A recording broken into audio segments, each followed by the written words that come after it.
Messieurs, madame, bienvenue pour ce deuxième direct. Vous tous qui nous suivez chez vous à la maison ou à travers votre téléphone Android. Nous sommes contents de cette occasion pour la deuxième fois dont nous faisons notre vidéo. J'étais en train de l'expliquer dans notre première vidéo que si les Congolais n'arrivons pas à prier, nous risquons d'être annexés à la République rwandaise, où une partie de notre pays sera annexé à la République rwandaise. Alors, nous devons lutter pour que ce plan-là ne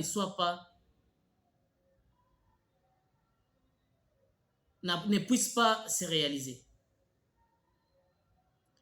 Dieu savait qu'à ce moment, cela devait être mis à l'œil nu pour que tous les Congolais ouvrent leurs yeux, ouvrent leurs oreilles, ils voient, ils écoutent et qu'ils fassent quelque chose pour anéantir le plan de l'ennemi. C'est à cette époque où Dieu savait qu'il devait y avoir un homme qui lutte pour que le plan de l'ennemi soit nul et sans effet. Où cet homme essaye un peu de remettre tout ce qui a été abîmé de temps jadis. Cet homme qui lutte et qui est combattu par plusieurs personnes, où il combat seul avec un serpent à plusieurs têtes, ou un démon à plusieurs têtes. Quand il coupe la tête qui est en face de lui, du côté gauche, c'est une autre tête qui vient. Quand il coupe celui qui vient du côté gauche, c'est au niveau du côté droite, il y a une tête qui apparaît, où nous devions lui soutenir, où il a besoin de nos soutiens. Cet homme qui est combattu dans tous les niveaux et on n'arrive pas à lui faire tomber. Cet homme qui fait en sorte que les Congolais se sentent mieux chez eux. Cet homme qui fait en sorte que les Congolais de père et mère vivent à l'aise dans leur pays. Et cet homme, c'est Félix Antoine Tshisekedi Tshilombo. C'est grâce à lui que le plan de balkanisation de notre pays, que les Congolais viennent de découvrir. C'est grâce à cet homme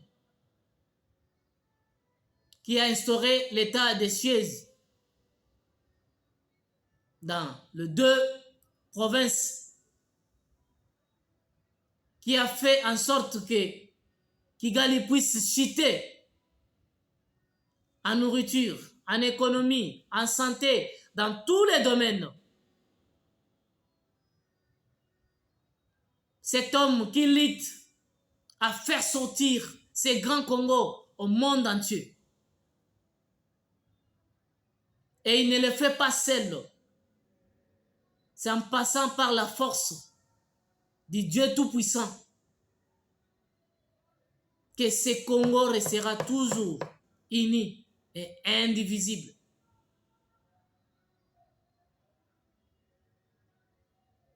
Cet homme que nous ne pouvions jamais comparer à quelqu'un d'autre, que ce soit dans l'opposition, que ce soit en Afrique ou dans le monde entier, il n'y a pas un président qui est comme celui que nous avons connu, Fachi. Je ne le loue pas, mais je le dis, c'est parce qu'il y a les 100 Congolais qui chantent dans mon corps et qui m'envoient ou qui me met des mots sur ma langue afin que je puisse vous dire de quoi cet homme, ce qu'il est et ce qu'il garde comme secret en lui. Le jeudi ou le vendredi, nous avons entendu un son qui nous dit que Paul Kagame a fait un déplacement pour aller au Bénin. Les réunions étaient basées sur la coopération militaire. Il devait signer certains documents pour aider le Bénin à recevoir des troupes rwandaises pour chasser les djihadistes qui sont en train de terroriser les peuples béninois. Alors, dans leur point de presse, le vieux Paul, le vieux que j'ai connu depuis ma naissance, il est toujours président. Je risque de dire qu'il a l'âge qu'il a totalisé comme président de la République, c'est l'âge que j'ai maintenant. Hein. Si j'essaie de bien calculer.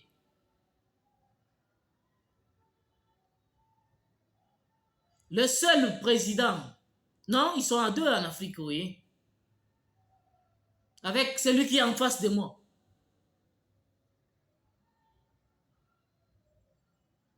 Il a expliqué dans le point de presse, si ce n'était pas l'état de siège, le vieux Paul ne devait pas dire des vérités comme il est en train de le dire. Aujourd'hui, il est réduit à arriver plutôt au niveau d'un perroquet. Il a commencé à dire de n'importe quoi partout où il se trouve.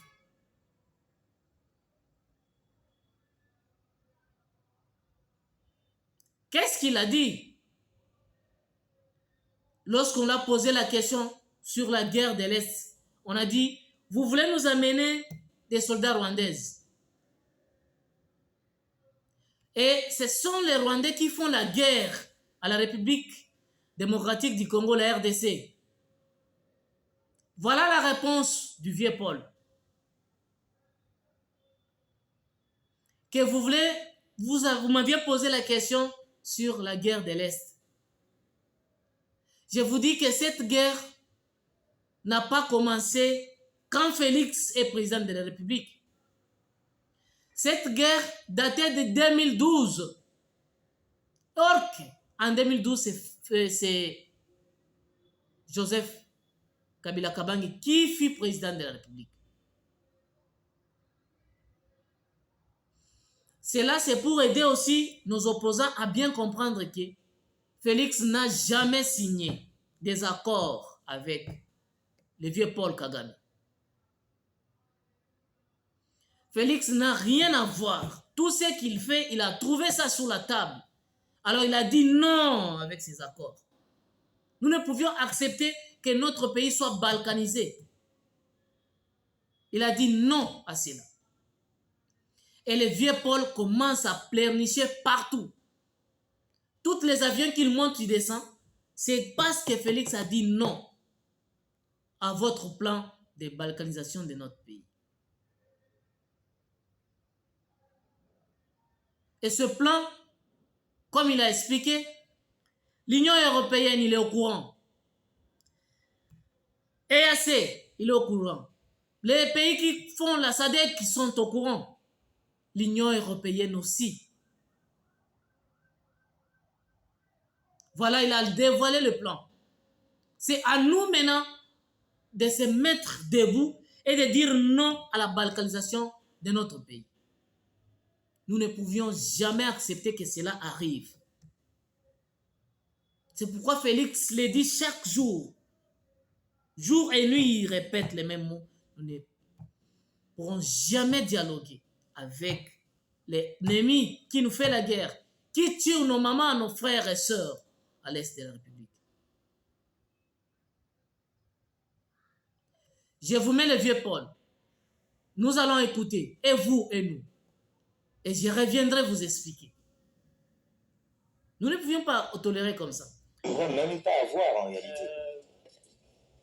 Vous vivez avec quelqu'un et vous pensez que non, c'est un collègue comme président de la République de notre pays, or que c'est lui qui complote. Félix, les a tenus au cou. Ils manquent comment respirer. Et leur plan, comme c'est dévoilé, leur plan est nul et sans effet. On écoute le vieux Paul. Qu'est-ce qu'il a expliqué? Et il est clair quand il parle. Hein? Il est clair. Normalement, c'est ce qu'on a toujours dit, qu'il fallait que Joseph Kabila soit interpellé par la justice. Pas qu'il faut qu'il vienne nous expliquer. C'est que Paul Kagame ira en public. Il faut qu'il nous explique. Hein? Je vous mets les vidéos et puis je reviendrai vous expliquer. Hein? Nous ne pouvons pas tolérer des choses jusqu'à ce niveau. Problème. Que le problème du Congo, le problème de la région, le problème de la région, ou même le problème encore du Rwanda, n'est pas le M23, je suis désolé. Le M23 a un produit la résultante de plusieurs autres problèmes qui n'ont pas été résolus depuis des décennies maintenant. Si vous vous rappelez bien, le problème du M23 existait même bien avant que même que M. Tshisekedi devienne président. C'était un problème en 2012 même, c'est vraiment en 2012. Alors,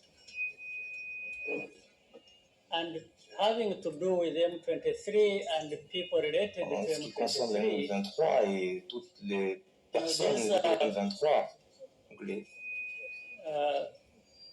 Congolese, les Congolais, but who have Rwandese heritage. Qui ont bénéficié donc de l'héritage.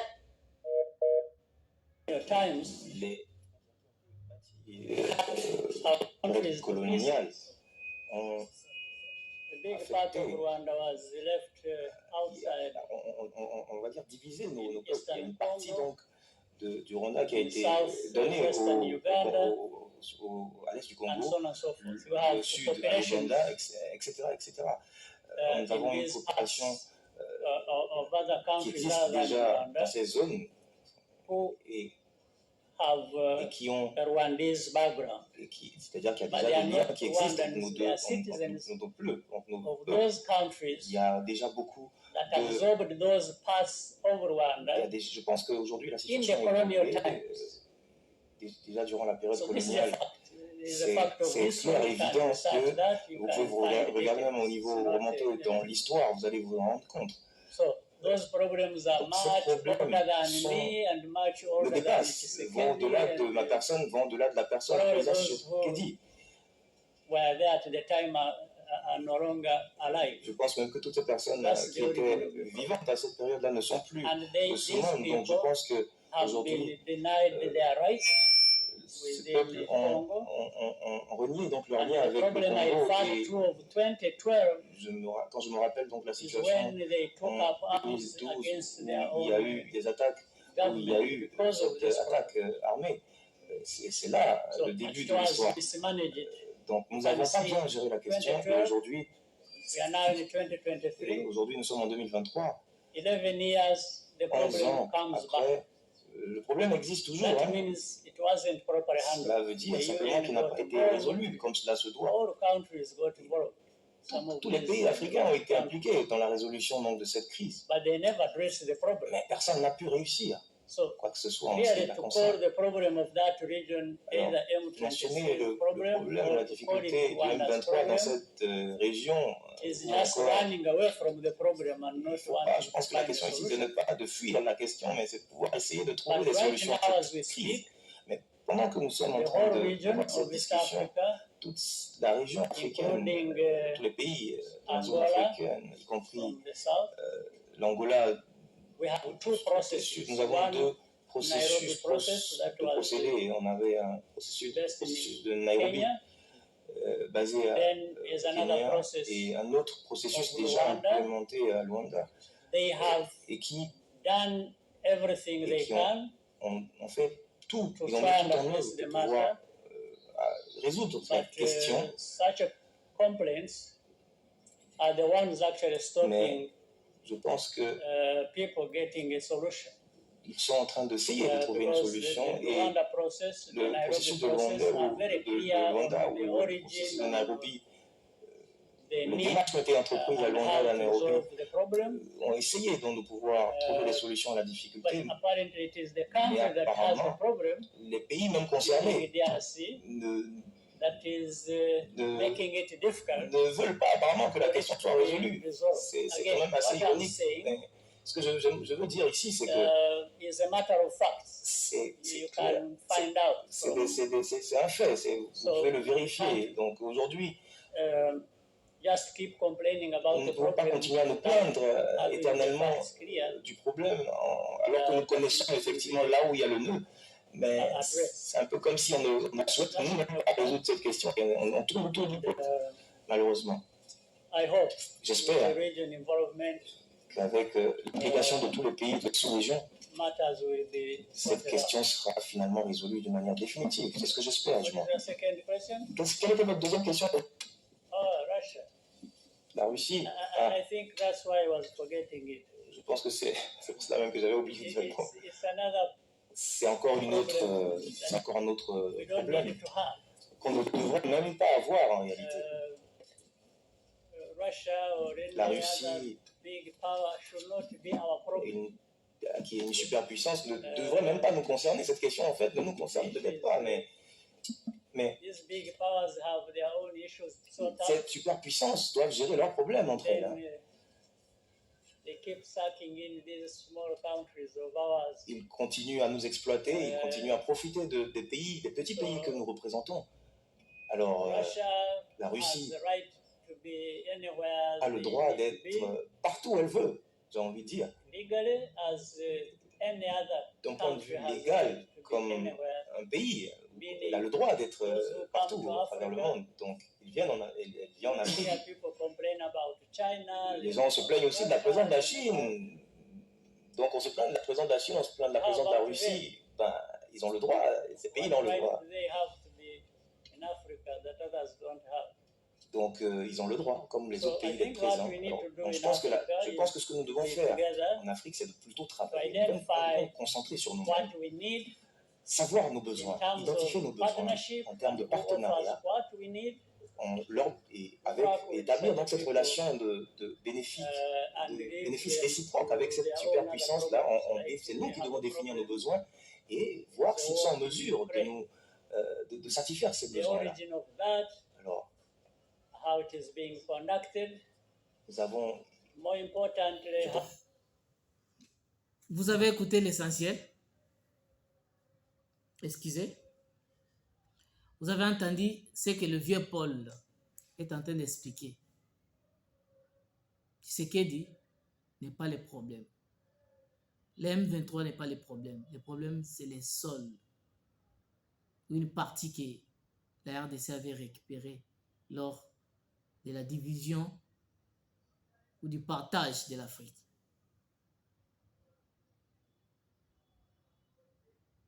Et cette affaire date de 2012, quand Félix fit, et plutôt, voulais-je dire, quand Joseph Kabila fit président de la République.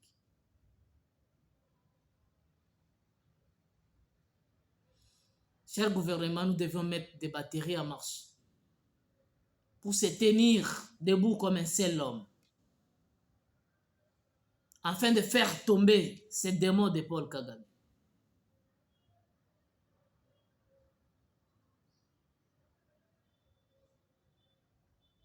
C'est pourquoi nous disons, nous n'avons pas besoin encore de EAC. Que EAC, SADC, qu'ils rentrent chez eux. Parce qu'eux aussi, ils font la contribution de celle-ci. Nous demandons à tous les Congolais, soyons humbles. La guerre va finir. Chaque chose a le début et il y a un fin.